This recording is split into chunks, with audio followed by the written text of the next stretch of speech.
Welcome to The Explainer.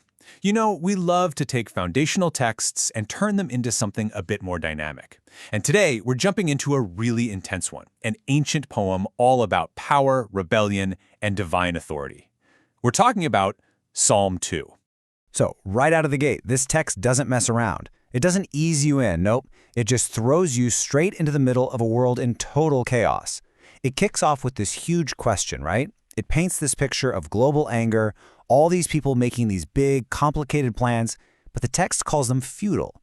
So you have to wonder, what on earth is going on here? What's behind all this? You know, the best way to think about this text is like a short, really powerful play. And we're starting with Act 1, which I'm calling a feudal rebellion. This is where the stage is set, and we see this massive worldwide conspiracy just getting started. So who's actually in on this big plot? You might think it's some small radical group, but no. The text makes it super clear this is a top-to-bottom thing. You've got the regular folks, the nations and the peoples, and then it goes all the way up the ladder to the kings and the rulers. I mean, it seems like pretty much everyone is involved here. And get this, their target isn't another country or some political rival. No, they're aiming way, way higher. They're going after the ultimate authority, what the text calls the Lord, and his chosen representative, the Anointed One. So this isn't just a political coup, this is a full-blown rebellion against the entire divine order. And what's really interesting is why they're doing this. I mean, what's their motivation? Well, from their point of view, this is all about freedom. They're crying out, let us break their chains. They see this divine authority as a form of slavery, and they are absolutely determined to break free. All right, on to Act 2. And here, the camera, so to speak, pulls way back. We're leaving behind all those secret meetings and plotting rooms on Earth, and we're zooming out, all the way up to the throne room in heaven. It's a huge shift in perspective. So how does heaven react to this giant worldwide rebellion? You'd expect panic, right? Or at least a little bit of concern. Nope. The reaction is laughter. Yeah, you heard that right. The highest authority looks down at this whole grand conspiracy and just thinks it's completely ridiculous. But it doesn't just stop at laughter. The response actually escalates, and it's laid out in 4 clear steps. First, he laughs at them. Then he scoffs at them. Then things get serious. He rebukes them in anger. And finally, it all leads to just terrifying them with his fury. So it goes from amusement to absolute power real quick. And right in the middle of all that fury comes this massive declaration. It's like, while all the rulers of the world are down there scheming, the ultimate authority just says, yeah, that's cute, but your plans don't matter. Why? Because I have already placed my chosen king on the throne. It's a total mic drop moment. The game is already over. Okay, let's move to Act 3. And this is a big deal, because now, for the first time, we get to hear from the Anointed One himself. The king finally speaks, but listen closely. He's not giving his own opinion or laying out a strategy. He's here to proclaim something else entirely, an official decree that comes straight from the top.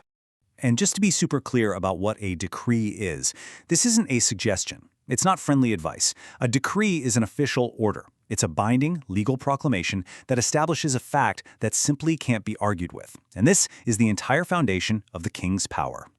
So what is this big decree? Well, here's the absolute heart of it. The king's authority doesn't come from an army or from some clever political move. It comes from a relationship. The Lord says to him, "You are my son. Today I have become your father." It's this intimate, declared relationship that gives him his unique status and his inheritance. So what does he inherit? Well, pretty much everything. The whole world. 100% of it. The text literally says all he has to do is ask, and he'll be given all the nations. The entire earth becomes his possession. We're talking total, absolute ownership. And you better believe this decree has some teeth. The king is given the power to back it up. He's granted the authority to rule with what's described as an iron rod, a symbol of unbreakable power. And any opposition, he can shatter them as easily as you'd smash a clay pot. And that brings us to the final act of this little drama. The focus now swings right back around to those rebellious kings and rulers.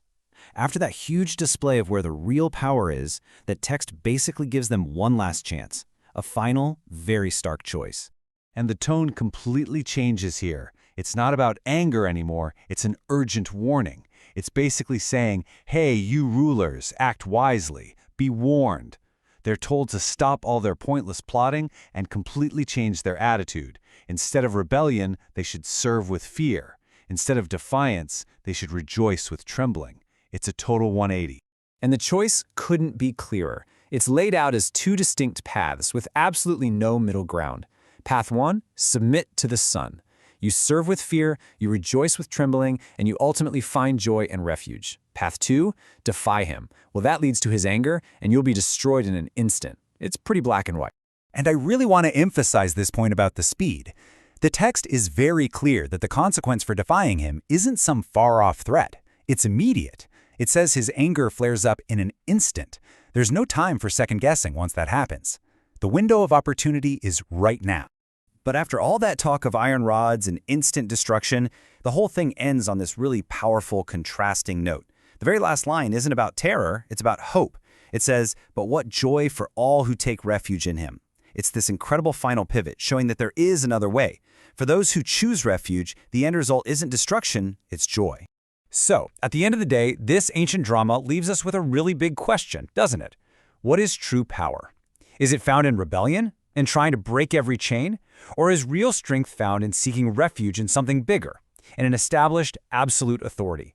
It's a conflict between rebellion and refuge, and that's a tension you can see playing out all throughout human history, even today.